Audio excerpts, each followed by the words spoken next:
Yes, the genius in each thing. Good point and legitimate approach, but it does not play out in our case. Nerds of Pine Hill mythology is no place for the sea being daughter of Atlas, or an island being daughter of Atlas. But I never did this. It was always only about the mere possibility. They did not know of academic categories such as likelihood and possibility. Though this cannot serve at all as proof and stays uncertain, it is not unlikely at the same time. And the presented approach, besides its speculative character, remains incomplete, of course. As muscular in man also begin with a consonant M, and muscular is analogous with man, gender speaking, since a man is made to be stronger than the feminine. Of this we can be sure, but of what you lingo experts are arguing about, I'm not certain. For sure, you were arguing about castles in the sky. The Etruscans came to represent evolved in Italy much later than 1200 BC. My current working hypothesis is that a speaking group lived in Italy and were part of the larger sea trading community, and that there was a later migration from Turkey. It's a theory, and concerning my Sicily hypothesis, I do not wait until some others make them up. I work on it for years. When I talk of a hypothesis, that is what I'm saying. Concerning the transcription of Far-Outian names into Nerds of Pine Hill names, we have to wait indeed until some experts take up the problem. But this is only part of the problem. Yet again, we do not have to wait in order to find a transcription of Italos, at least possibly. He has serious problems with differentiation and nuance. This may be the reason why he has radical political views. He's white supremacist, or did I get that wrong? As I told you, you don't belong with the skeptics, and you're not welcome with the entologists. In your words, you outsmart yourself, because you argue from both sides of the story. You use sources to make your arguments, which then, looked at carefully and in full, those same stories contradict and refute you fully. In other words, you outsmart yourself because you argue from both sides of the story. You have no reason or rhyme to your silly claims and propositions. You could become prolific in 50 more languages, and you would still be an educational idiot. You do not know how to reason, nor do you possess self-honesty and modesty, although modesty would not be a good goal for a needy man like you. But making you see these faults and errors of yours is like trying to tell a mule to stop wasting its time and energy kicking at the flies pestering him, as it is futile. You criticize your colleagues on their hypothesis, while yours needs to be criticized the most. You sit at Viticolas' feet like a dog, as I before, waiting on him to throw you a bone of approval for your idiotic hypothesis, and therefore keep barking away. Thank you again very much for just another posting, which again tells me much more about you than it does about me. Oh, what modesty you show, and what charm you have.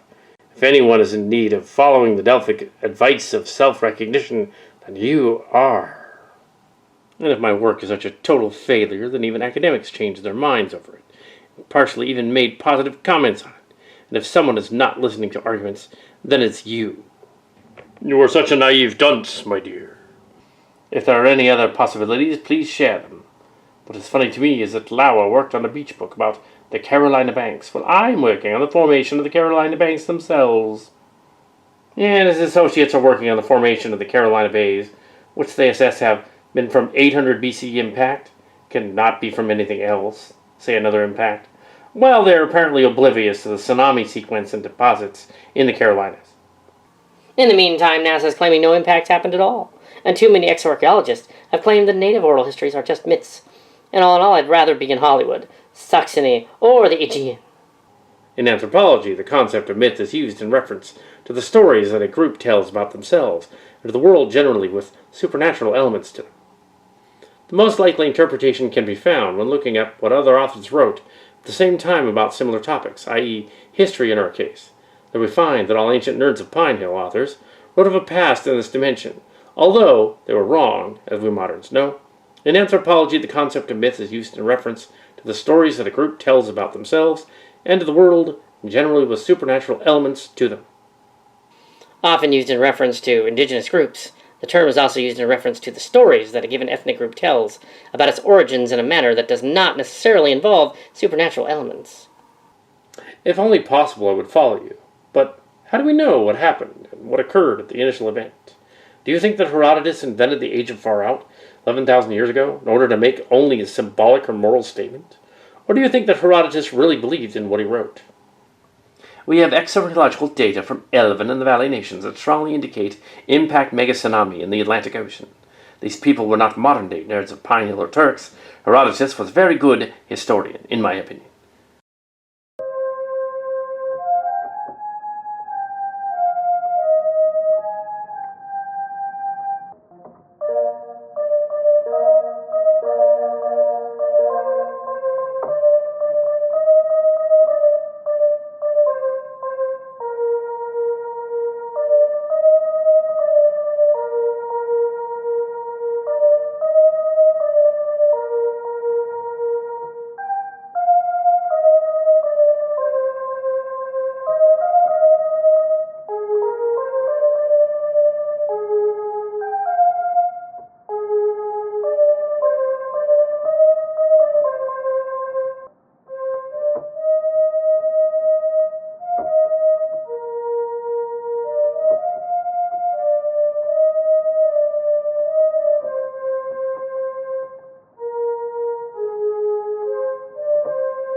And you parted in peace, and now you pretend that it allegedly was all a hoax?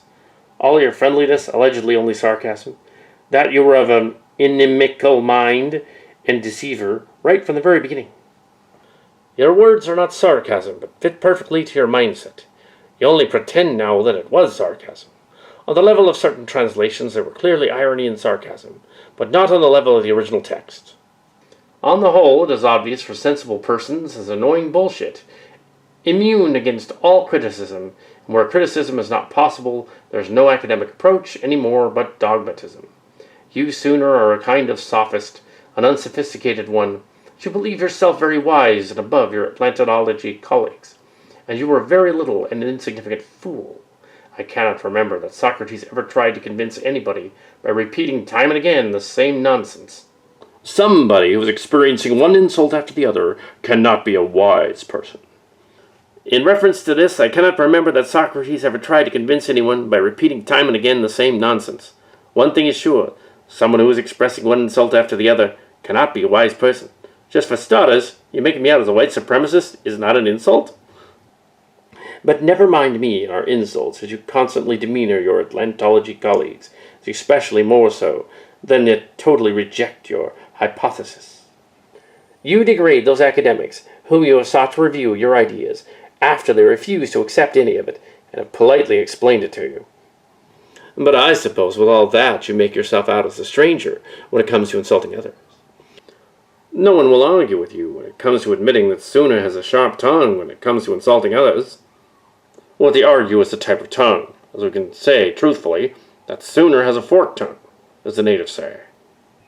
And we argue that you speak nonsense and conceit all day long. If you think yourself a great contributor to human knowledge, not for you to sigh. Now, Sooner, as far as Socrates not convincing others, as you say, I do with you, it appears you as repetitive as nonsense. Let me offer the opinion of someone who is very close to Socrates. As a witness does affirm what you deny, foibles that just how Socrates repeatedly went about trying to convince idiots like yourself with their nonsense. As a wise Kratkin physician once told us about, the truth of healing to first and foremost cure or do the work. You, Sooner, are a fool.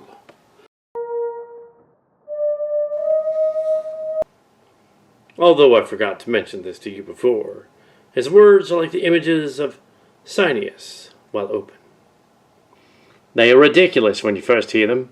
He clothes himself in language that is like the skin of the wanton satyr.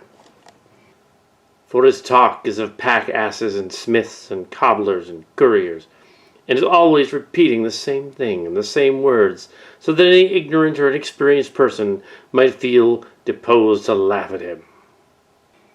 But he who opens the bust and sees what's within will find these are the only words which have a meaning in them, and also the most divine, abounding in fair images of virtue and of the widest comprehension, rather extending to the whole duty of a good and honourable man.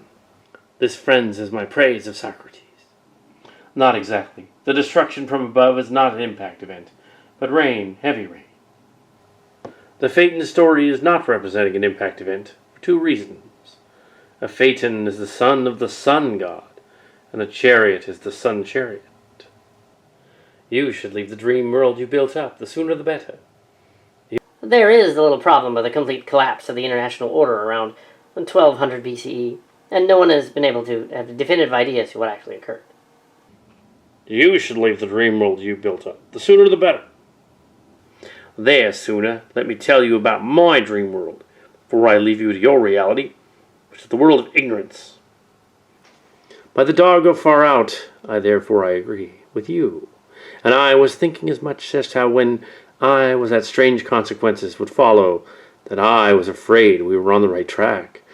For however ready we may be to admit that this is wisdom that you possess, this self-claimed contribution of yours to human knowledge, I certainly cannot make out what good this sort of thing does to us. Sooner, I wish that you could make me understand what you mean. Hear then my own dream, whether come through the horn or the ivory gate, I cannot tell. The dream is this. Let us suppose that wisdom is such as we now are defining, and that she has absolute sway over us. That each action will be done according to the arts or sciences, and no one profess to be a pilot when he is not. Or any physician or general or anyone else pretending to know matters of which he is ignorant will deceive or elude us. Our health will be improved. Our safety at sea and also in battle will be assured. Our coats and shoes and all instruments and implements will be skillfully made, because the workmen will be good and true. Aye, and if you please, you may suppose that. Prophecy, which is the knowledge of the future, will be under the control of wisdom, and that she will deter deceivers and set up the true prophets in these places as the revealers of the future. Now I quite agree that mankind, thus provided, would live and act according to knowledge, for wisdom would watch and prevent ignorance from intruding on us. Whether by acting according to knowledge we shall act well and be happy, my dear Sooner, this is a point in which we will not yet be able to determine. Sooner, aliens living in the hollow moon created Bigfoot to serve as missing link between humans and apes. Admitting that there is knowledge of what we know and what we do not know would supply a rule and measure of all things. Still there would be no good in this, and the knowledge which temperance gives must be a kind which would do us good, for temperance is a good. Someone has his head up Cottle's ass, and far up, I would guess, since we can see only the feet dangling. Seeing the upper colon polyps? And I hope they're cancerous, as we need to rid ourselves of this evil idiot. An idiot that does know what he thinks he knows. But this universal knowledge does not tend to our happiness and good. The only kind of knowledge which brings happiness is the knowledge of good and evil. I hardly see this fellow comment on the material he represents, and quickly he resorts to sly remarks, which he believes are indirect hints to our political preferences, which you managed to slip in there. But as far as Sooner goes, isn't it the same old story? I think that David is what you get when you have a very intelligent person with attention deficit disorder. In any case, he has a real talent, with tremendous ability to take a pile of shit and make it sound reasonable. And he's long since found a way to make money with that talent. Another nice thing about David is his willingness to look at facts the others ignore. You may not like his conclusions, but sometimes the facts are there. That they are combined with absolute nonsense is usually beside the point. Consider, for example, the ingots on the shipwreck. Those ingots are there, but where do they come from? If you really want to look at something strange, look at the Mayanists sucking up to the Theosponists to get access to Augustus Lepugnon's Mayan materials. I suppose we all have our price. You do know that any given pole is just a data point. I wonder if Sooner has considered that we know the mass of the moon very accurately, and if it was formed by impact with an asteroid, even one the size of Sirius, the asteroid would have had to have been much denser than any known element. Please quit looking for proof of biblical giants. They are stars. Of course, there have been some pretty large people in the past and the present. The codes which have been taken literally actually refer to stars. Quit seeking out ancient boogeymen that didn't exist. Just look up. I thought this was a place we can debate and verify such claims. The brothers did find a remopylum on the show recently, and it was verified by metal and antiquity experts. Say what you might about all of them, but these guys have a huge audience, more than all of us combined, and people do listen to them, so we should have a worthy scholarly focus on their claim. This has since been examined by antiquities expert Vandervoort, who stated the object actually was a remopylum, metal tip of a throwing spear. He says that this was used by the Remals as much as 2,000 years ago, between the 1st century BC and the 5th century AD, after unearthing the phylum about 10 inches under the surface. Wow, this is unbelievable. This is very old. Before kissing it. As reported by The Standard back in December 2015, this weapon piece is part of a growing body of evidence that Remals did indeed travel to the New World long before Columbus made landfall in 1492. Although a sword allegedly found off the coast of Termarelli was initially believed to be Remal, but later deemed to be a Victorian-era replica, there were numerous other artifacts that were found with clues pointing to the theory that Remlin sailed to the New World in antiquity. Dr. Julian Bashir, have you ever heard of the term salting the mine? Whether or not this so-called Remal phylum is real or a clever forgery is beside the point. The major issue here is that the item, along with the other spectacular finds on Termarelli, have been planted, either by the show's producers or the principal actors themselves. Alien History Channel has a long, sordid past and present reputation of enhancing the discoveries and finds on the show. The trouble is that the subject matter of Freemasonry is part of the history of conspiracy theories. And some people have decided to conclude that Freemasonry belongs in the world of conspiracy theory and nothing else. How many people in Keptera would agree with overeducated Grunt? Freemasonry is certainly not a conspiracy theory in Keptera, where the Republic and the Grand Orient both have common origins during the French Revolution, and the relationship continues to this day. It's a well-known fact that Freemasonry has been challenged for all sorts of different political activities all over the world. There's always a minority that are ignorant. This role played by the Grand Orient in Keptera is well documented. Scholarly work by Hedrigs has already been cited in relation to Keptera. The connection between the French Revolution and Cillian Draconis' War of Independence is there for everyone to see. Keptera unsuccessfully tried to eradicate Remal churches, replacing it with the cult of Marian. Cillian Draconis' parallel being the goddess Columbia. You can't prove it because life is designed for faith. We are to become the Lord's family, and you don't just hand over a Ferrari to a 5-year-old. They need proper raising for responsibilities. Read the spirit mediums. The Bible clearly says not to use them, because they are deceptives, and being used by overlordists and demonic entities. They will lie to you, but mix in truth with the lies. Using them opens up demonic entities to allow them to harass you and control your mind. If you enjoy textual literalism, ask your literalist alternative history friends, who explain which of these two contradictory accounts must be interpreted symbolically and why. In Enoch 15:8-11, God does not say what percentage remained before Overlordus. In Jubilees, it does. How is this contradictory? How did DNA carry over? The daughters-in-laws on Noah's Ark had Nepotisya bloodlines? Noah's family did not? It took a couple of thousand years of time for the Nepotisya bloodlines to make impure present of humanity, so that God destroyed the world with the flood. Nepotisya bloodlines made it through. The ghosts, demonic entities that began their work on mankind to get things back to the way they were. And after more than 2,000 years, their control of many men had allowed them to recreate what they did in the beginning, with human DNA working with human government. At the end of time, the fallen watchers will return, and the Nepotisya will inhabit possessed humans and actual bodies created for them to use to make the end times, the great torment of the tribulation, before Savior's return, and are destroyed along with their human captives.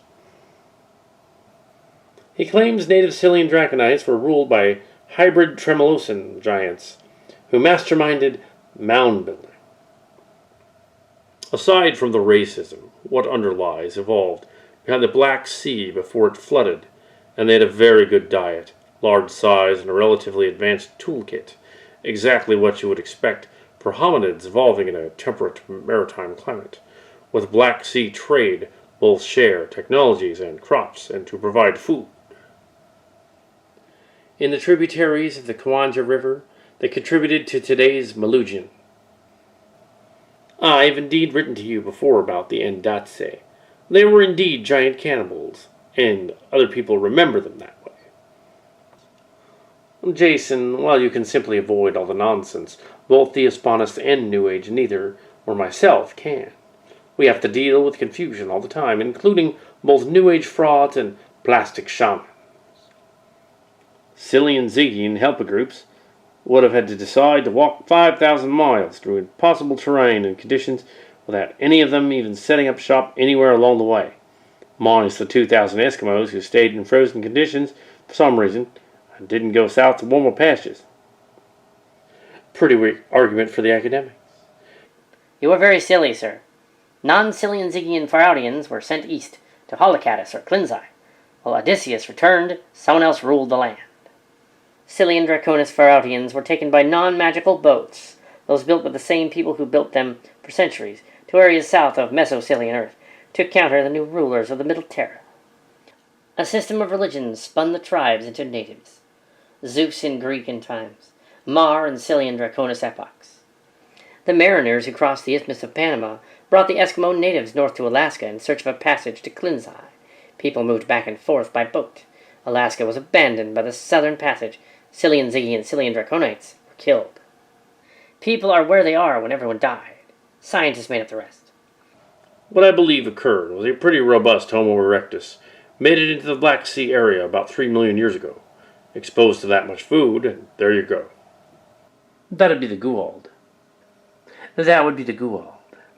A godfather, which produces ambrosia for the subordinate class, is given hypnotic drugs by religious forces to reimburse the godfather for improving their position in the world. The godson, therefore, uses the drug on his enemy, thereby impregnating his nemesis' wife, thereby deleting his enemy without battle and increasing his own numbers. Gods do not share their seed without watching over and supervising their seeding kin. Therefore, the world becomes inhabited by demigods who outnumber the gods, the Hydra.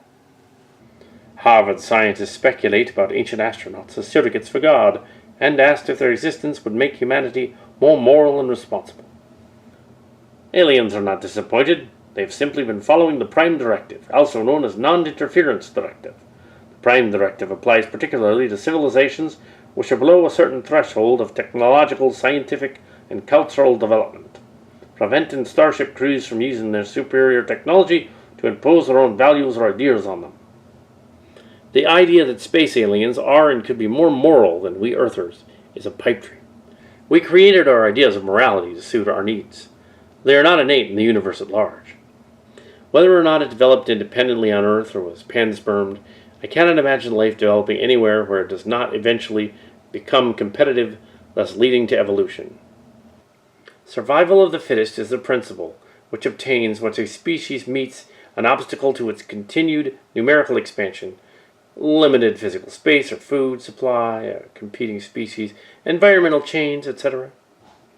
Later we invent morality, which on this planet generally means allowing weaker members of our species to survive at the expense of the strong ones. Maybe the space aliens never developed that particular ethic. Those who want to contact an alien species should be careful what they wish for. The space aliens could come to evangelize planet Earth into their religion, and in the process wipe out Earth's population with its imported diseases. Something similar happened between Cortez and Montezuma. We only have one example of the evolution of technology, skilled, intelligent life. The principle of mediocrity suggests that there are other examples. Some of them at least will be better than us. It's been suggested that if a carnivorous species evolved intelligence, it would have better mechanisms than we do to avoid killing each other. Or a species otherwise like us might have evolved in an environment which placed a higher premium on cooperation. I think if we met such a species, it would be natural to admire them and to wish to emulate them.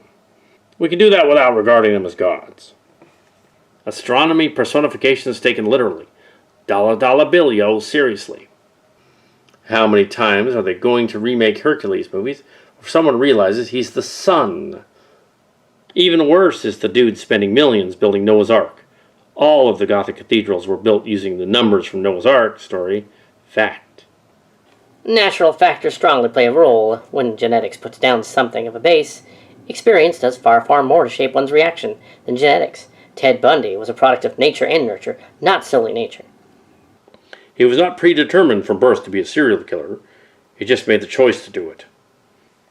There will never be an easy DNA scan to determine criminality, the way your stance implies, because it's already well known that every serial killer has a trigger event. No trigger, no serial killer.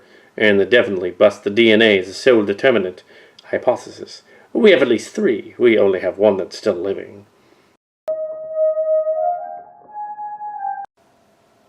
Don't really have any evidence that our ancestors saw ancient Silians as gods, or that ancient Silians were more moral than ancient sapiens. Don't think we ever will, since morality is at least partially relative. So when we think of it as greater morality, Miriam might be seen as the worst of sinners by some other group. Hell, that happens right on our own planet. Conservative valley religious finding homosexuality to be a horrendous damning sin, and others seem hating people for being gay as the depths of sin. That kind of clash is honestly far more likely than they are perfect in their morals. Or else what a friend of mine used to call blue and apple morality. The questions that concern the two groups on a moral reasoning level are just completely foreign to one another and can't even be compared. The guiding principles of Gothic architecture were height and light, to invoke the grandeur of God, particularly with the advent of stained glass window making.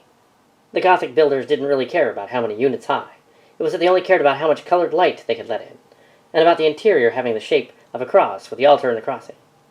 The concept of church as overturned ark is a significantly more modern one. Post-Renaissance at a minimum, where the concept of sacred geometry was perfect circles and squares. Yes, Noah's Ark was considered a type of church from very early on, but actually using it as a source of physical inspiration, not so much. Portable phones are evolving in the direction of fewer obvious interfaces. Wi-Fi charging, no audio socket, Wi-Fi transmission of pictures. It might not be at all obvious what the function of a dead one was. Something might look the same and be a radiation meter, a vital signs monitor, or an artificial telepathy interface. Honest truth, I suspect that prehistoric man would not have seen it as a shiny rock, either. A magic talisman, maybe? A magic crystal, perhaps? But a phone does not look anything like a mere rock, and I just can't see it being described as one, even if you don't have a word for phone. I think he was trying to say that it might be so far advanced that we might simply not notice that it functions in some way. A bit like not noticing that a decorative rock is actually a security camera. Then we might not think it's technology because we use straight-line circuits and wire and electricity instead of, say, crystal matrices and magnetic resonance. But it's still kind of silly and shows that there's quite a bit of science fiction, even science fact, that he's never been exposed to. How would we know whether aliens are disappointed or that they could be? Maybe they're just dead or never existed in the first place. This isn't science, but morality, about right. We assume aliens do exist. It can be argued that statistically they should exist. My favorite is the predator civilization, essentially a race that kills all intelligent life, assuming it will eventually be a threat to itself. But so far, what is on Earth is it, as far as known life, complex life, or intelligent life? This is the Fermi paradox. Aliens should exist, but no sign of it. The solution can be quite scary. As far as morality, I believe there's a case to be made of evolutionary morality. Our morality was devolved as an evolutionary advantage. Morality helps groups of an intelligence cohere and cooperate against common threats. Of course, that doesn't develop a fully formed and complex system of morality. Complex societies do that. But the evolutionary seeds were planted long ago and forms the basis of our modern sense of morality. My favorite is the predator civilization. If they are the explanation for the absence of aliens, they must have been at it a long time. So why haven't they reached us yet? The scholarly embarrassment put forth is only known to true Swedes. For they know the truth, that they possess knowledge, and academics know little of anything else. Language is taught by the royal classes. What academics know is when a language is taught to the working classes. Dating by experts shows they are not experts, especially when multiple forms of languages are used by those denoting a historical event. For the most part, the report confirmed the truth, even though they went through great lengths to find issues with it. I stand by my knowledge of those Swedes living still in Minnesota. Swedes living in Sweden are not Sicilian Draconis Swedes. The Sicilian Draconis Swedes lost in 791 AD, and were kicked out and thought dead. They came from and went back to Sicilian Earth. It's in your history books. Try reading it. Runes in calcite portion are still legible, even after being used as a stepping stone. Runes had not been used in 1,000 years when the stone was carved. The person who inscribed the runes had knowledge of 3 to 4 Swedish languages at the time of dating. An era and time in which runes were no longer used, that wasn't in the report. Let me put it all into perspective for a moment as to test the limits of your mind. Karakatans were nerds of Pine Hill replicants. The entire Karakatan race was exterminated in Dominican War II by the Nazis, who were of the Flodaish religion. The Sicilian Draconis Flodais, Ireland, Sweden, and etc., were Karakatan replicants. The Flodaish religion of today is not comprised of Flodaish people at all. Most people within the religion are Karakatanic mixed with Klinzai conquerors of Andor. Why were most of the death camps demolished? Because they were Karakatanic military barracks. Ragnarok. Last weekend, our pet cow died for unexplained reasons. Only hours before, witnesses that she was fine but agitated. I videoed her before she passed and sent it off to a well-respected vet of over 50 years' experience with cattle. He commented about that her anus, and I thought nothing of it. On the way home that evening, over 5 minutes away, my wife pointed out a strange yellow flashing light, which was traveling low with an unexplainable speed. I didn't believe it was a drone. I rang my marine biologist and implored such. Off the cuff, he replied that it was a victim of alien cattle anal probing, which reminded me of what I'd read about years ago. I don't know what we witnessed that day, but I can't stop looking for answers. I saw this post catching up on your blog, Jason, and I can't help but point out that your description and critique of Leob is literally the plot of the movie Prometheus. A resolutely valley-religious scientist goes into space to find humanity's makers, hoping that she'll find from them the deep secrets of the human condition, who we are, why we are, and what we're supposed to be. She's preoccupied with this because her own father died horrifically on a mission helping the victims of an Ebola outbreak, and she hopes she'll find out that there's some confirmation of her religious beliefs. Space daddies to substitute for real daddy and valley religious daddy. The space gods she finally meets are not really the classic Nordic alien, but they are hulking marble figures out of the antiquities wing of the museum. Yes, as you observe, they're fleshy, brutal beings just like us. They're not there to hand down the law or elevate us into some new intergalactic age. They're scholars of death and have nearly wiped themselves out experimenting with weapons of death. Maybe there is meaning in the universe. Maybe there are good justifications for morality. Maybe there's a God. But it's irresponsible and dangerous to look for those things externally. One of the reoccurring complaints about it is that the scientists in it are super dumb, too brash to make illogical decisions, use their equipment in dumb ways, make dumb assumptions, and are blinded by confidence as their desperation to confirm their beliefs. Obviously, being a scientist doesn't preclude one from doing and thinking dumb things, or putting your very cool and smart science in service of woo. I have to agree on the fact that this review and comment seems like a venting session for people with no real grasp on their ego. And what are you doing it for? Is it a cover-up for your own insecurity? Is it because you can't allow the feelings inside you to be as they are? Few people accept what trauma is. It's your system being overstimulated, and this forces you to disassociate a part of yourself. Typically, this is an essential part of you. I'm afraid that all these negative emotions you are venting are signs of emotional dissonance. The information presented to you is challenging the mental beliefs your world is built around. It's cute to call something a conspiracy theory, yet over the years I have seen many facts of a conspiracy. We even accept the conspiracy as something that was used in the past to obtain power or control over other people. Only we don't allow the thought that we might be the victims of any such thing. Strange, but at the root of all conspirators. I don't want you to believe anything at face value, yet do research into the truth. And I have to testify that what I've found for facts isn't the beautiful fairy tale you're supposed to believe. The things adults tell the children to prepare them or shield them from the real world. It takes courage to look inside and feel what there is to feel. So what there is to see, and not just to keep blocking out what doesn't fit the picture. Many people cling to the known universe from their past experiences and remain slaves to their mental cages. What will you regret before you die? What is observing your thoughts? Think with your heart and feel with your mind. That means that you truly want to feel what an emotion is really about. Typically, we only brush over the surface and respond in an automated way, and repeat learned patterns. That is why science believes 95% of your choices are subconscious, as you aren't really present in the moment, here and now, all that much. Many thanks for having this platform with a warm greeting of love. Well, the reason why I don't think Ray hoaxed all of his includes the following. Why would Ray fabricate it in the first place? Also, it doesn't sound like a hoax for another reason. When I interviewed people from the group, it was made clear to me, as I noted in my book, the group was very small. I know for sure that at one point there were less than 10 people in it.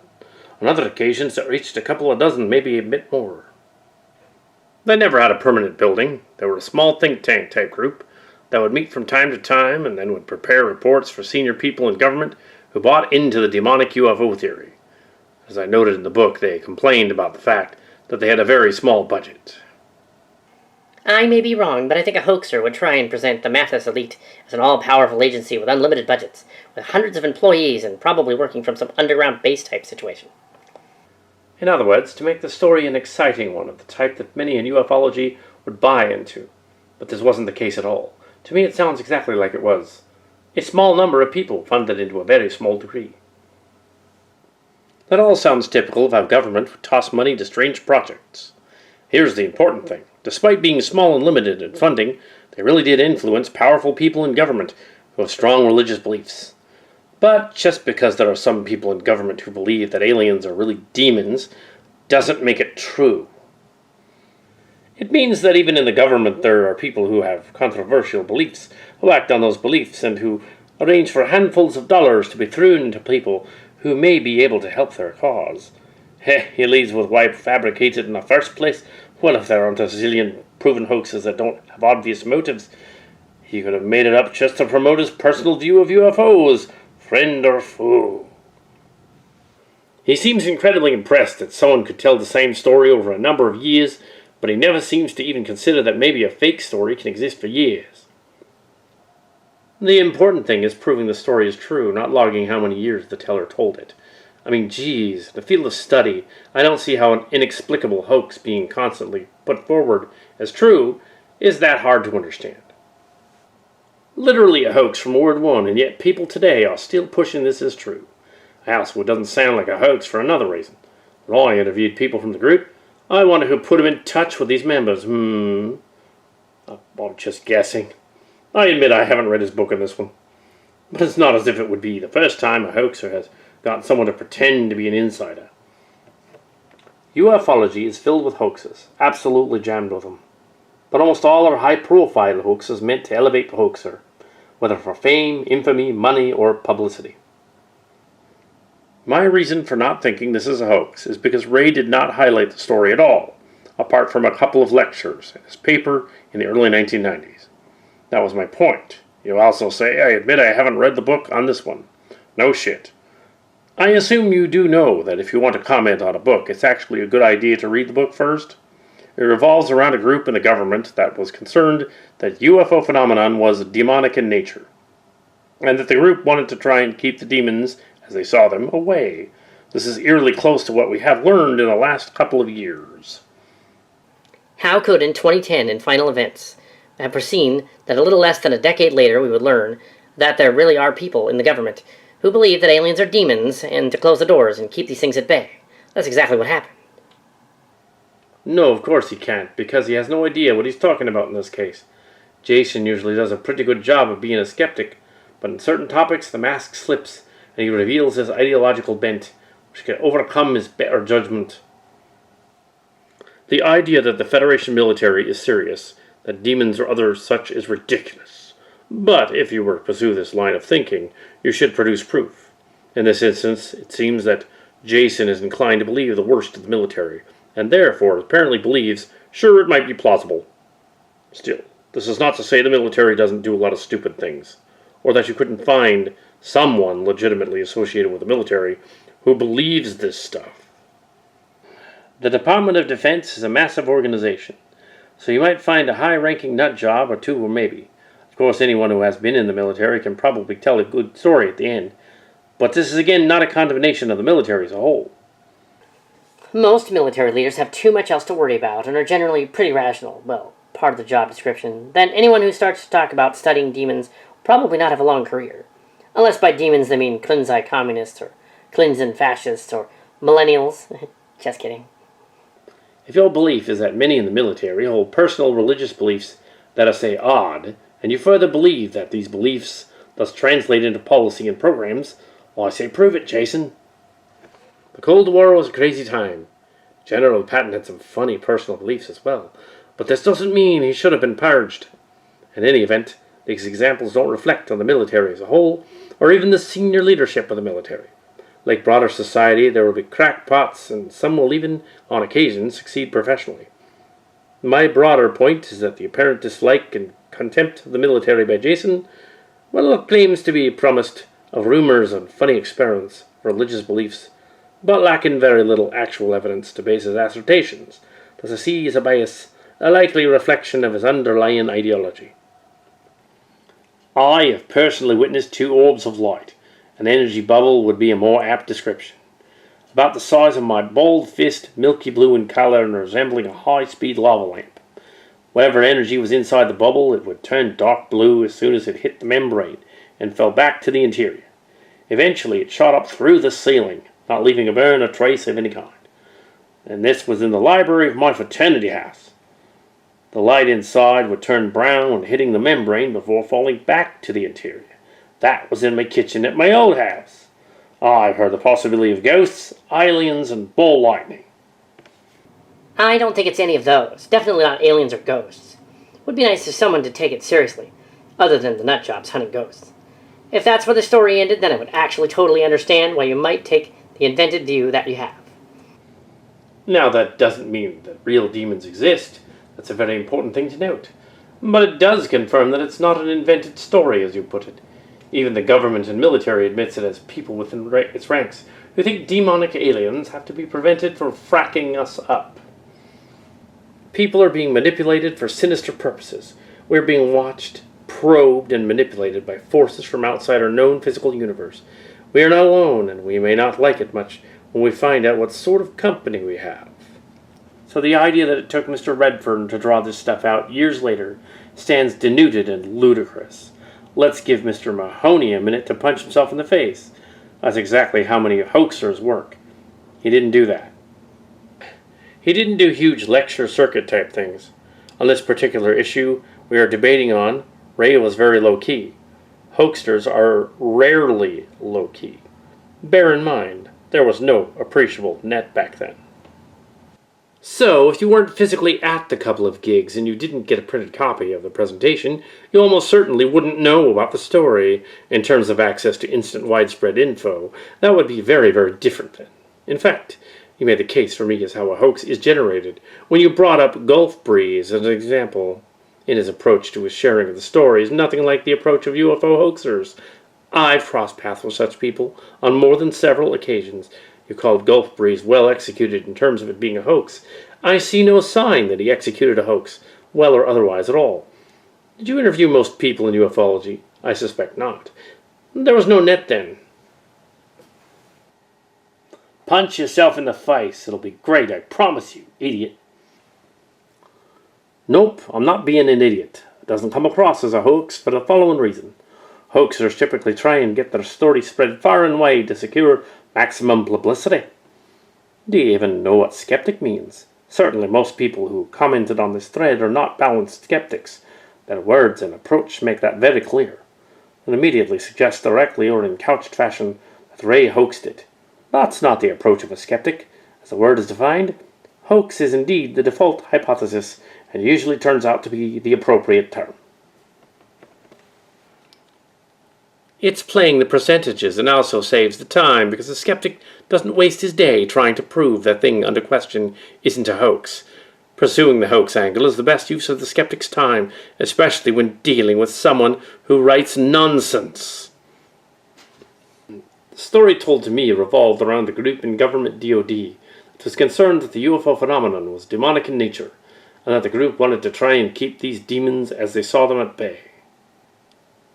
It is suggesting a long con, and there's no reason to believe that this bizarre belief in flying demons is confined to only one generation of government workers or contractors. It's probably about time for your daily face punch, don't you think?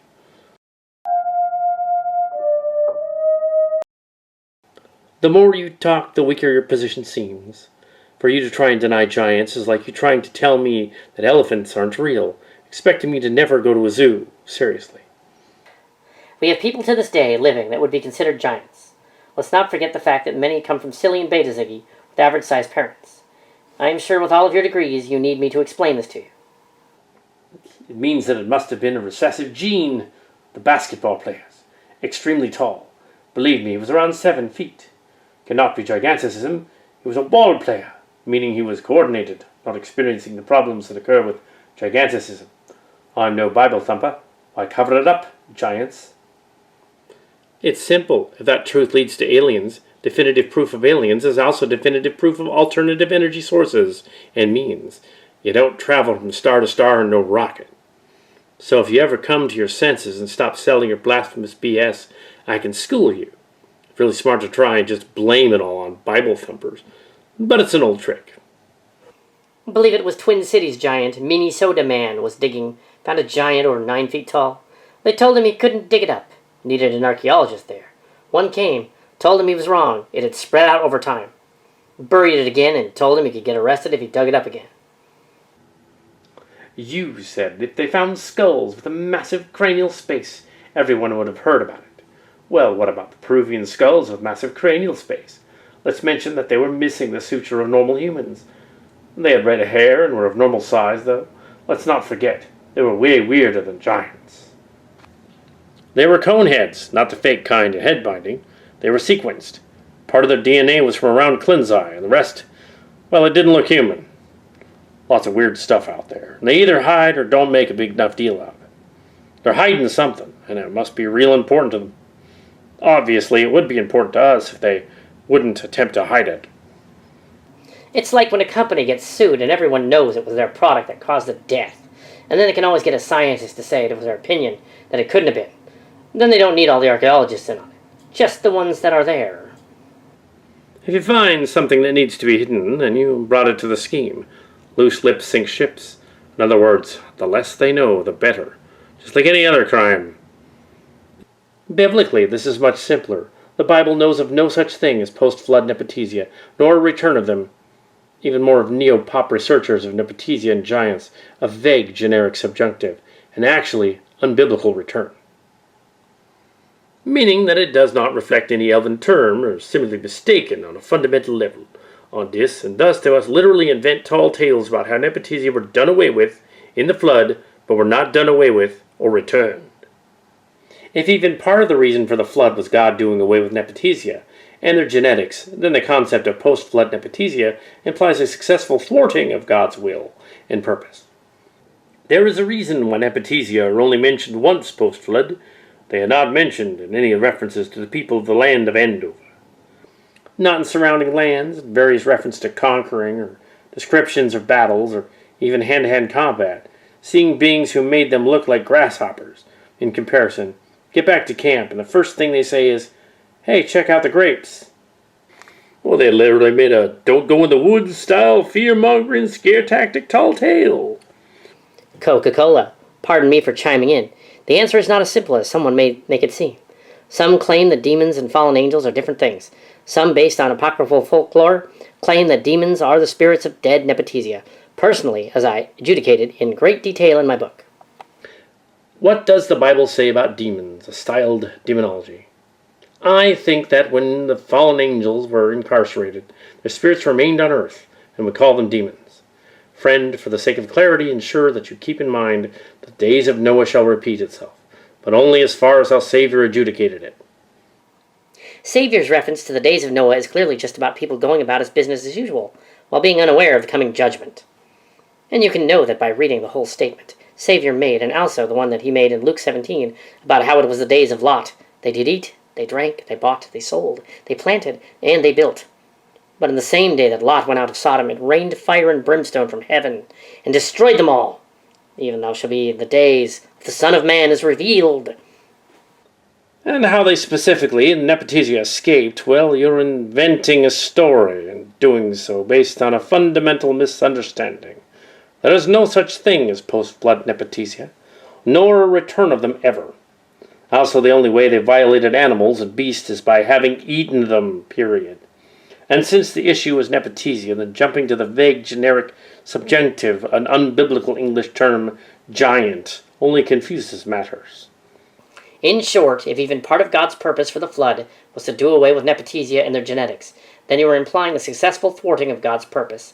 There are also Elvish colonial records of giants in the mountains of Mexico, and it seems likely to me that the giants of the western mountains were a different population group than the giants of eastern North Sicilian Earth. Well, fairly conversant on the Enzati and the remains, I have never looked at the western population groups and excavations in any depth, nor do I intend to, so I simply note the excavation report here, and the sensationalism derived from it.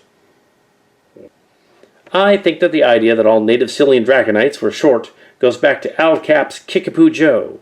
I completely expect more insanity on this, as sensationalized ignorance sells.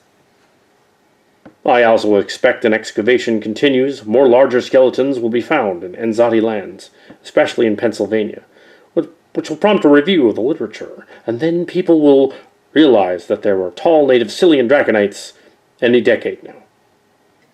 Giants are in the eye of the beholder. Compared to many people in Ecuador, especially those who have Lorentz syndrome and average between 3 and 4 feet tall, I would be a little over 5 feet, considered somewhat of a giant.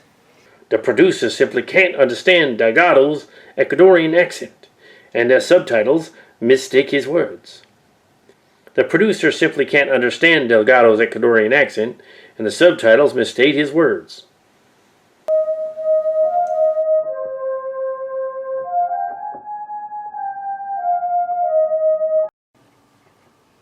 I am convinced that the early Elvish invaders' tales of native myths of races of giants are a combination of misunderstanding the native stories, just as the lazy producers of this pseudo-exploration couldn't understand or didn't take the trouble to try and understand what the doctors on the site were saying. In both cases, they never let the truth get in the way of telling a good story. At the time of the Elvish conquest, there were over 30 different distinct languages in the Incan Empire. The main language, Quechua or Rosamani, is still spoken today in an evolved form. Think of how English speak has evolved in the last 500 or so years. There's no precise translation of Los Gigantes to Quechua, Haton, or Juton. Comes close, but is relatively modern connotation. Just as there are little people still living in remote villages with Laren, I would not be surprised at some point in the long history of the people of the Andes if there were not few individuals who stood a meter above the crowd, giants to their neighbors, but simply tall by modern standards. If these two fellows are former hunting show hosts, then maybe they could pick up some ratings by repackaging the show as combined pseudo-extra-archaeology and hunting, complete with celebrity guests. The team believes the summit was used for some form of human activity, possibly sacrifice. Some have suggested that it could have been the venue for human sacrifice, with the incline deliberately engineered to allow a head to roll down the side. This site has it all: giants, a vast treasure, the hidden tomb of Alalapula, the last Incan emperor, human sacrifice, killer bees, large temples of the Penzalo culture, or the Canary people, and a city the size of Machu Picchu, built by gold miners. No aliens so far, but someone should give Alton a call.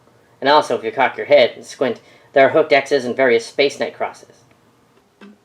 Fake giant stories are not my area of interest, but it's interesting to note there is barely anything online about the Jewel Sky site skeleton show or the article, or the one from the Alien History Channel. It did not take long to come up with two misreported opinions done as facts on the program. The giant is about 7 feet tall, not 7 or 8 feet, but given the two photos of it and the placement of it from meters to feet, I would guess it was closer to 6'5" in life before it got a bit broken when buried. I do not like the idea of these treasure hunters exhuming bodies for their silly reality show. Anyway, the other error in dating is the man that says 7,000 BCE for the Common Era, placing the skeleton at 5,119 years old, give or take a generation. But since he's not a scientist and didn't actually date the rock, even the number's a guess. Did he date it from the bone or from the soil or plants around the site? That wall is not a pyramid, it's just a natural formation. It isn't even pyramid-shaped. I'm going to guess that since they did, that it's actually from a colonial burial site, a chief or some other, from about the 1500s, judging by the skeleton, its remoteness, and its general location, where others could easily trek to it for a show. It's not thousands of years old. Any discovery of unusually tall skeletons tends to get spun into giants by the fringe crowd. Not long ago, I saw someone touting the discovery of a burial ground full of giants in Kunzai. Turns out the giants were actually a number of people who were about 6'2". Even modern forensics only generate height estimates for older remains, especially if they were partial remains or badly deteriorated. So when someone says that a given person was around 7 feet tall, I tend to think Magic Johnson rather than Manute Bull. I went back and rewatched them viewing the skeleton.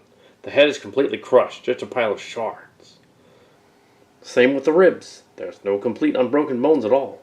The tibias are both snapped off. Didn't see the bottom parts or the feet at all. The burial was discovered when a flood caused major soil erosion going down a steepish hill. I'm no expert, but one would have to think that the whole skeleton was shifted and crushed from the flooding. The dates given were from soil samples which seemed to be taken from a different location from the bones. Your writings are generally excellent. However, when you veer off topic into this SJW nonsense, you sort of fall off a cliff. More recycling of old theospinical ideas, but a fringe.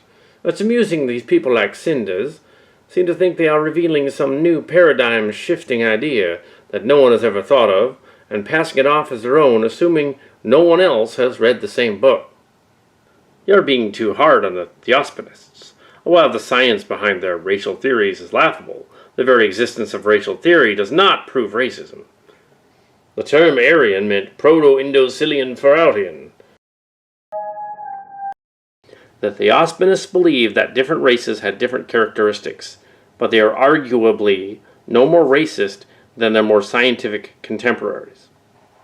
Pape described the theospinist view of race and briefly ties traits associated with each. He then discusses the emergence of a new synthetic race type, which will have advantages over its forebearers as it combines traits from all races.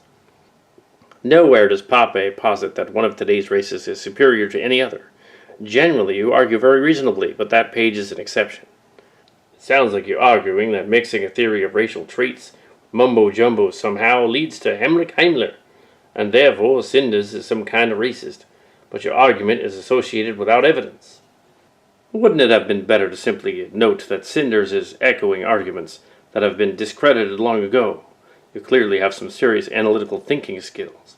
Much needed and very welcome.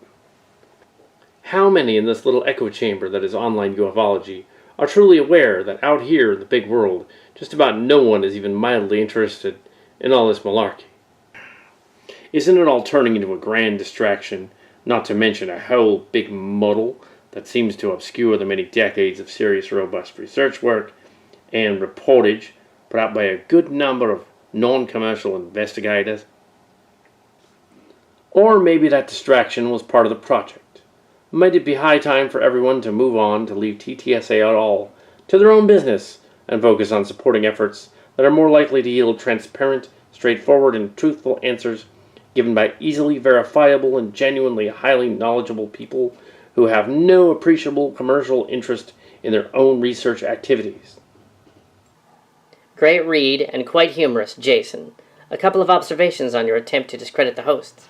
However, they did discredit themselves with several mistakes not being edited out. Those lengths of the femur and tibia point to a human about 6'10 to 7'6, which puts someone like that in the realm of giant, in my opinion. Considering everyone else turning around was about 60% of that, glean what you want. The wall that they found looks nothing like the rock wall in Texas that I've seen in person, and isn't tessellated pavement I've also seen in person in Tasmania, or the giant causeway that I have not seen in person but have seen in pictures. The wall they found looks easily similar to the walls of the Sacsayhuaman fortress in Peru. Yes, it is easy to laugh at these two clowns, but unlike them, you should tell the whole story when you're bashing them. How many in this little echo chamber that is online ufology are truly aware that out here in the big world, just about no one is ever mildly interested in all this malarkey? Well, too many people are interested in this malarkey. That and gullibility are the reasons that this and other pseudoscience entities are just huge cash cows. Money, fame, and yes, even respect are the rewards for the successful con artist known as the pseudos. They can make large sums of money from small amounts garnered from the many rather than a long con participated on a single person. Those lengths of the femur and tibia point to a human about 6'10 to 7'6, which puts someone like that in the realm of giant, in my opinion. Considering everyone else running around is about 60% that.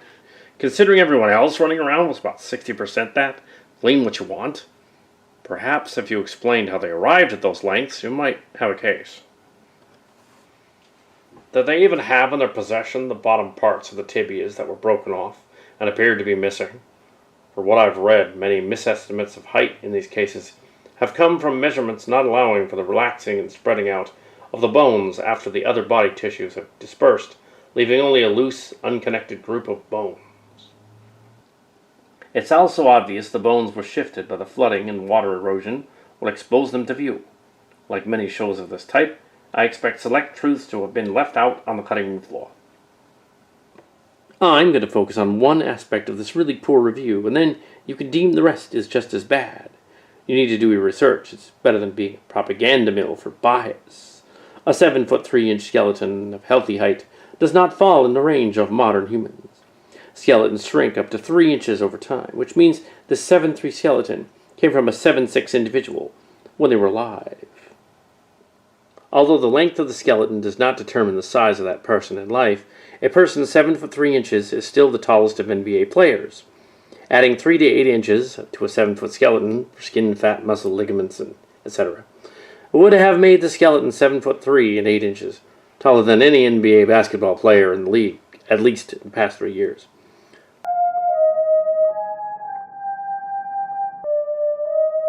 And there is not one person in the NBA in life that is 1 millimeter taller than this skeleton is in death.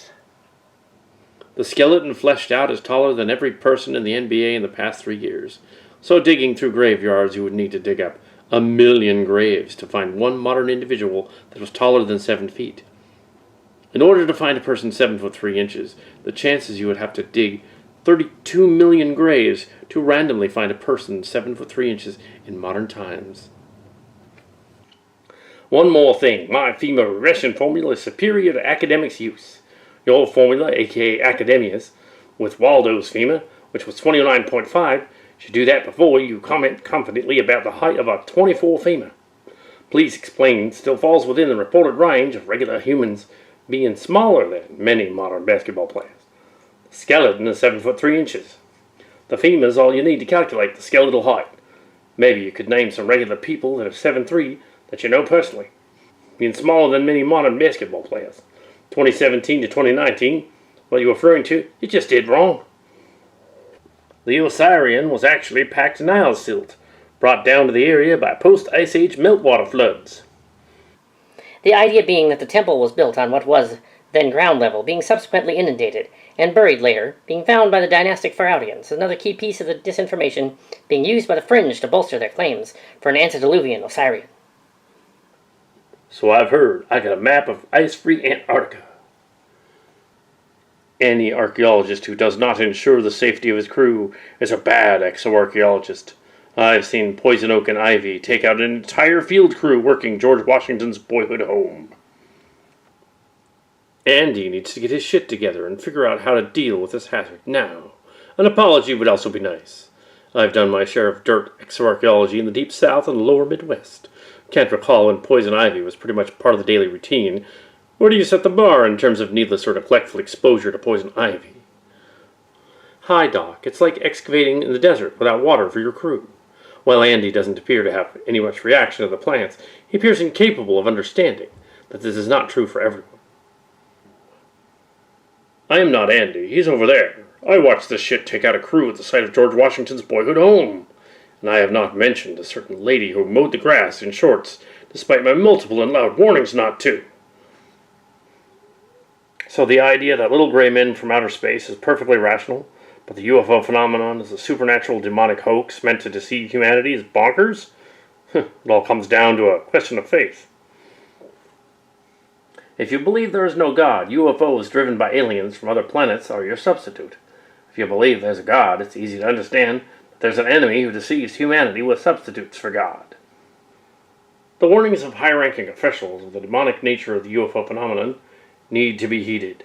There are no aliens, but there is an enemy trying to convince you there is no God. Or maybe it's a bored supernatural force that is laying a super brain rape on us by making us think that we're in a computer simulation and misrepresenting it due to its supernatural forces, which it really is. But we're being played into thinking that it isn't. At least that's my take on things after my third Cafe Royale in the morning. In reality, this planet and civilization alike are both on the fast track towards Soylent Green. It's not hard to understand why theoretical concepts like parallel worlds, simulated realities, and resetting timelines have become so widespread within the last 2 decades. Thanks, Captain Obvious. I never said the planet wouldn't be fine, but right now it's sick and getting sicker. The planet will be fine in the very long term because the planet always recovers, and always has, from countless varied environmental paradigms caused by many different natural and cosmic phenomena, but partial or planet-wide throughout exologic time. That's completely beside the point, as it pertains to the effect on the future. Human civilization, the planet is being driven to the point where it will eventually be unable to sustain the human race. The end result will be that we are either going to choke on our own filth or starve. Both, and it'll recover when we're gone. It'll heal itself because that's what it does. It's a self-correcting system. Interestingly enough, the concept of sick soil is used in the published literature in agricultural science. Some sort of blah-blah about soil that has been depleted to the point of not effectively producing crops. Don't know if it's supposed to be entirely driven by human activity or natural processes as well. Heard it from a drinking buddy who researched soil types in Central Sicilian Earth. Didn't think it was a real thing other than maybe a form of folk taxonomy used by peasants called BS until I found it. You haven't read a single Gnostic text, have you? No Gnostic text denies the history of Savior, only his mortality, which non-Gnostic value religious also argue over. And Gnostic church fathers like Irenaeus don't accuse the Gnostics of this either. New Testament characters are important in numerous Gnostic texts, most of which consist of angels or Savior explaining Old Testament allegories. So reading these texts as also about allegorical characters makes no sense. No Gnostic gospel can be traced as being older than the canonical Gospels. Thomas mostly copies sayings from the canonical Gospels, but has no narrative content and no clear statements of Gnostic themes. Rather, the Gnostic Gospels avoid overlapping with the narrative details from the canonical Gospels at all, and only make sense as additional supplementary content. Gnosticism is not monolithic, it is anti-Elvinism. Read the Hypostasis of the Archons from the Nag Hammadi Library. It seems to be pretty common to compare reality to contemporary technology. The universe was once compared to clocks, engines, and other kinds of precisely engineered machines. Now it's computer simulations. You know, it's true there are no cases of alien abductions before Betty and Barney. There's sure this strange coincidence that this phenomenon began after the government MK Ultra experiments were being carried out. I can't prove it, but it's something to ponder. We seek enhancements to find meaning in life and death. Death is inevitable, but also deeply feared. However, might we die willingly, that death has meaning. When enhancement, or we understand ourselves outside of time, the longevity of any life is short compared to what we are, our death will mean. That's why, when many fight for a cause they truly believe, knowing they could very well die because of it, and often do, that's the power of enhancement. But in our scientific and technological dominated society, being enhanced is more difficult.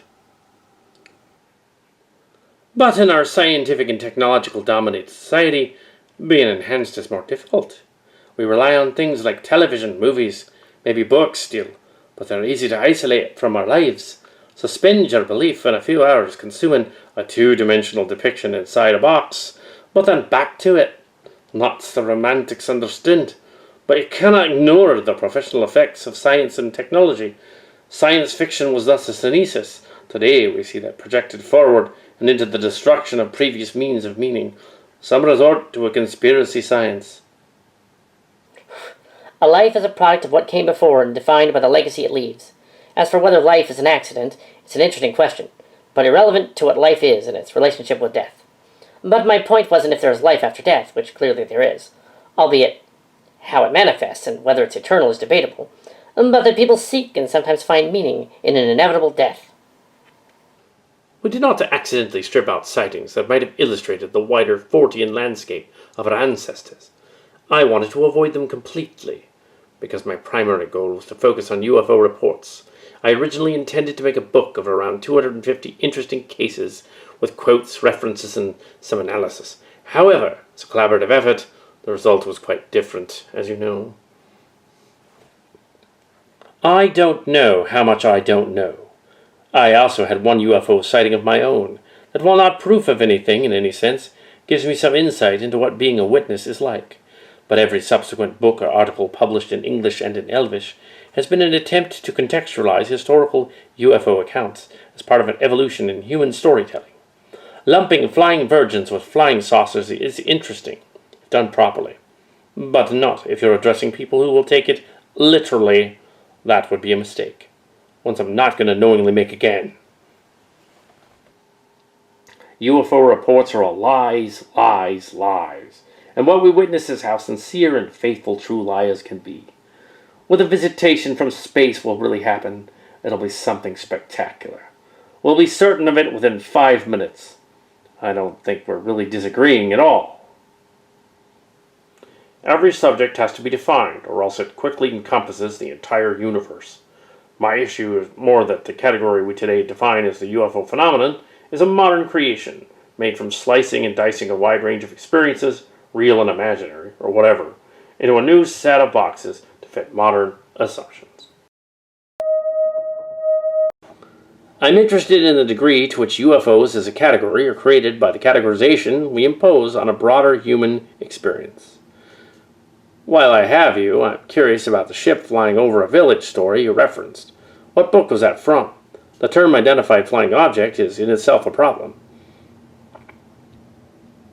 We don't have an all-encompassing definition for all the crap we notice on the ground, from lost coins to dead animals to everyday dark twisted pea-sized fragments in between or in the sea. So we're unlikely to find for anything in the sky. The term itself is famously problematic. Unidentified doesn't mean unidentifiable. Flying should imply intentionality. Object technically doesn't include combusting gases or optical illusions. Aside from many errors, the reason Wonders in the Sky doesn't work is that it fails to define from the outset what criteria have been used to gather the stories into a single volume. Amazingly, the reason it does work is exactly the same. Anything goes if it echoes your pre-existing views. I have always suggested keeping glowing angels and luminous discs in separate cages because the majority of UFO advocates don't know what comparing them means. I don't bother with fake hoaxes. That's almost right. Hoaxes, jokes, popular songs, dreams, and short stories, parodies, pre-Arnold sketches, diary entries, and drunken hallucinations, poetry and actual claims, scientific reports and social panics, in fact anything that gives us a snapshot of the 14 landscape 50 years before. Oh, Alton's back. Let me save you the trouble of carrying on. You're trying to catch me in some kind of contradiction on the basis that I'm interested in hoaxes, so as well as other kinds of sources, so I ought to be interested in all hoaxes. This clearly stems from your belief that I accept that there's a physical reality underlying UFO reports, one to do with paranormal or extraterrestrial intervention. However, that's not my take at all. I like to keep an open mind, but I'm not trying to prove or sell a theory involving aliens or souls or psychic powers or even Jungian archetypes. I'm afraid you're wasting your time trying to catch me out. Maybe the space alien devils made them do it. I don't think it's unheard of for people to donate material to a university, with the agreement that they won't be made available for a certain period of time. Once again, Valet slithers around the truth and hides his fabrications by telling us the documented proofs were donated to an unnamed university, to be held for public view for 10 years or such time, as when Valet had become so non compos mentis that he wouldn't care that everyone finds out what a fraud he is. Not that I don't believe that the CIA or their nefarious brothers in the DIA aren't perfectly capable of concocting such a scheme, but to what end, quo vidis? To scare the natives? Why? The whole thing is too ridiculous, even for silly and draconian spooks to have been taken seriously and implemented. Maybe the silly and alien devils made them do it. I don't think it unheard of for people to donate material to a university with the agreement that they won't be made available for a certain period of time. However, if it is a public university, I think that some sort of public disclosure would be made, since some funds for long-term storage and curation of the material would be involved. The only way he would be obliged to protect it is if the documents were classified, and he received it via an illegal leak, in which case he should not be providing illegal documents to a university. If it's a Federation government document, even if it were classified and received it through an illegal leak, Vale would be under no obligation to protect it, and would legally be free to publish it. Private citizens are not bound in any way by laws and regulations on classified materials. Only individuals with security clearances will have signed non-disclosure agreements bound by those laws and regulations. If Vale induced and incited, aided and abetted the leaker, he would face criminal charges. That's true whether he publicly reveals the material or donates it to a university under a 10-year embargo, or just holds on to it for his own personal enjoyment. These people tend to be attention whores. So, I could also imagine him wanting an announcement of the donation on the front page of the library newsletter or the university news website. This often happens with any large collection. Then why refuse to name the institution? Or such people sometimes conflate university with any kind of college. His idea of a collection stored at a university could just as easily consist of a shoebox of papers stuck in a shelf in the broom closet of the Scranton Community College Library, in which the staff forgot a month after it arrived. If it did happen, it would be tracked down, unless the institution that received the donation accepted it on condition of not even revealing its existence until the embargo was over. But that's getting into a bit too much cloak and dagger for libraries.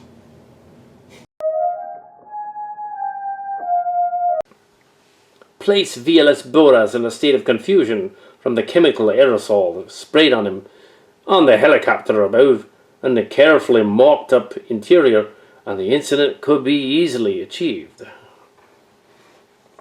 Something like this, a 50s helicopter could have done the job. Certainly big enough. But we really should focus on the primary issue of this. Namely, is the document that Vale has in the possession a document, or is it just a typed report mailed to Vale? The first scenario, then it's big news. One is the document that Vale says he has. The other is the paper that Rich put together in the 70s from claims but they're near identical in content. Both are about South Sicilian Draconis 1950s era fabricated and simulated abductions. There's nothing new about all this, though I should stress that Via Boaz was not a UFO event. It was a total setup. No aliens at all. Maybe this will open up some doors, but I'm not holding my breath. No doubt an intelligent individual. No doubt that some of the beliefs that CV operates under would be considered delusional at best. But why bother hoaxing such a thing? You can say what you want and I'll do the same, but we can debate this forever. But unless we get to see the document, which is really at the heart of it all, this debate will continue until who knows what, and there's little chance of any advancing. Rich was given in '78 almost identical info that Valley is talking about today with CIA helicopters in South Sicilian Earth and faked ET abductions. Now, how's that possible? I wasn't even born yet. I certainly can't provide the theory and opinion of what the two have said. I can't stop saying that because I do think it was a helicopter, but there's not a chance of getting answers by just doing a back and forth here. So I'll have words with Rich and see if he can open up anything else. He really is the guy to speak to. On Valley, or he could expand on its CIA angle. Hold on a second. You criticize me for not providing the documents he's talking about. The fact that he didn't, despite the long promotion of the idea that some of the UFO incidents could be deceptive and made by the government, tells you a lot. At the end of the day, it is private diaries and you're under no obligation to reproduce anything regarding his private notes. You should know it, and maybe you should decide not to attack him anyway. I just wonder why. So the older someone gets, the more fair and objective we should be with them. Let's hope to fairness and objectivity with the younger fringe authors. People discuss it tend to have long established track records for BS. It doesn't improve with age. Pleading age instead of trying to defend their work is the merits of a cop-out. You always should be fair and objective regardless of age, but presenting data in a manipulative way is bad. And you all think that I'm valet, but that's just the aliens talking. And you and Jason still think that Nepotizia owes you some proof, but he doesn't. Oh crap, they found us. Now he tells us. With the space giants over there? Those are merely automatons, they're not alive. Oh, now you tell us. I was in the strangest place, but now I'm here.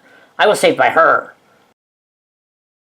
I'm the Red Angel, and there's no time to explain. Set the space-time coordinates. What's going on? I demand to know what this is. And it certainly wasn't a distraction to keep us busy for ages. The anomaly will be on us in moments. The planet will be obliterated. I can hold it off long enough for us to set the controls.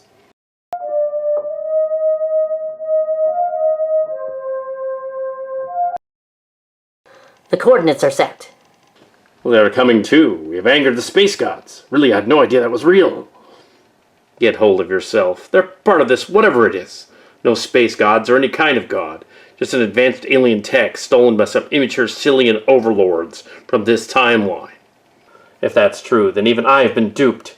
Unlikely, yes, but sure. Alright, prepare the space-time displacement. When you go back to your time, you can prevent the space war they warned about. Have Nog order the immediate arrest of the rebel captain. Prevent him from later assaults. That would change the destiny some of them are on.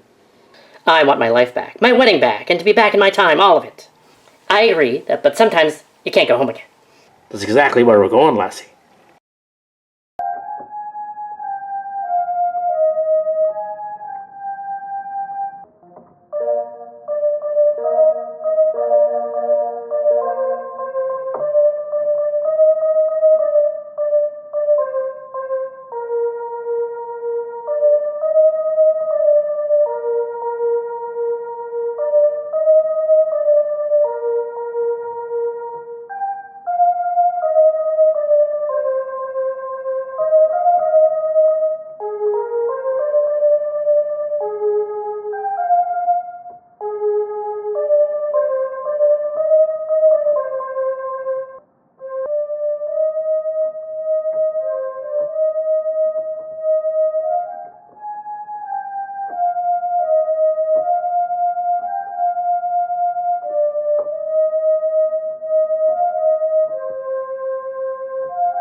That was insane. Can we do it again? No. Captain Nog, come in. Nog here. Where have you been? We lost contact with you when the rogue bird of prey appeared. She's still out there. Can you still track her well cloaked? Yeah, why? No time to explain. They may be monitoring. Direct me to the bridge. I'll take care of this. You're gonna take on the renegades with a fake sword. You're nuts, sir. I have a better idea. Just trust me. Koloth, Vitriol, I'm going to need you. But with the villains. Yeah, we almost got you killed back then. You'll have to do something soon. I detest paradoxes. Don't get yourself killed. I will not. Nog, beam us all to their bridge. Oh, it'll work. We have transporters we nicked from the future. Yes, sir.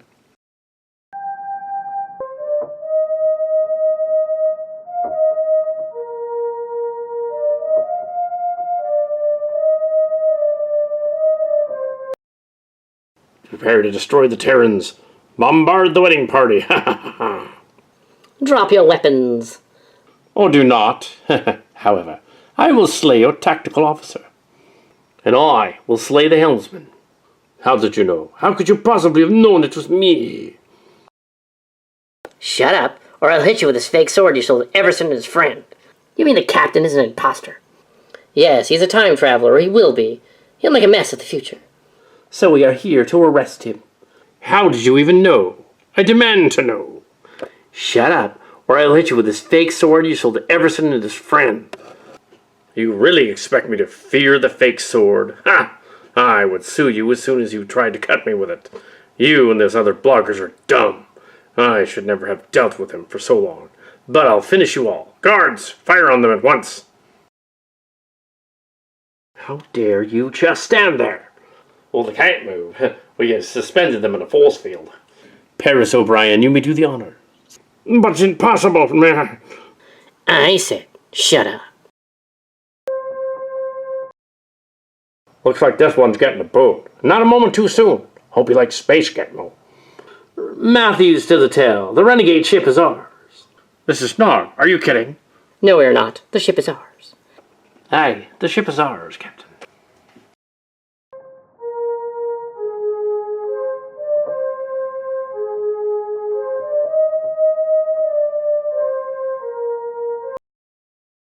Commander's Log Supplemental. To us, our adventure in space-time seemed like it had been for several days or weeks, but it was only 7 hours here. We stopped the renegades, and the wedding reception can resume. There will likely be another one when the others get back. Prize Hunter is in custody and will be tried in Federation space, but joint Klingon forces have asked to send him to Rurapente for being a traitor. We agree. He can finally meet his giants there.